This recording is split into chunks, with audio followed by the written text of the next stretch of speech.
భార్య అంట భర్త తప్పుల్ని ఏం చేస్తుంది? కప్పి పెడుతుంది. ఒక జ్ఞానవంతురాలైన భార్య ఎప్పుడూ తన భర్తని కించపరచదు. కించపరిచే మాటలు మీలో ఉన్నాయా? బుద్ధి కలిగిన భార్య ఏం చేస్తుంది అంటే తన భర్త తప్పుల్ని కప్పుతుంది. ఊరికే ప్రతిదీ ఆయన చీటికి మాటికి ఆయన చేసిన ప్రతి తప్పు పనిని ఊరికే నాగ్ చేస్తూ ఉంటారు కొంతమంది. నువ్వు అట్లా చేస్తావు, అట్లా చేస్తావు, అట్లా చేస్తావు, ఎందుకు అట్లా చేస్తావు, అందుకు అట్లా చేస్తావు. కానీ అట్లా చేస్తా ఉంటే ఏంటి? భర్తకి విసుగు పుడుతుందంట.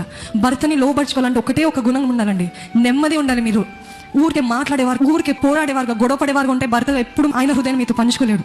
అయితే స్త్రీలుగా, భార్యలు ఉన్న మరి ముఖ్యంగా ఎవరైనా ఉంటే అబిగేలు వలె నా భర్త తప్పులు నేను కప్పాలి, నా భర్త చేసిన తప్పులు నేను కప్పాలి. నేను ఎవరికి చెప్పదు. ఒకవేళ ఎవరికైనా చెప్పాలంటే అది దేవునికి చెప్పండి. ఎవరికి చెప్పాలండి? ఎవరికి చెప్పాలి?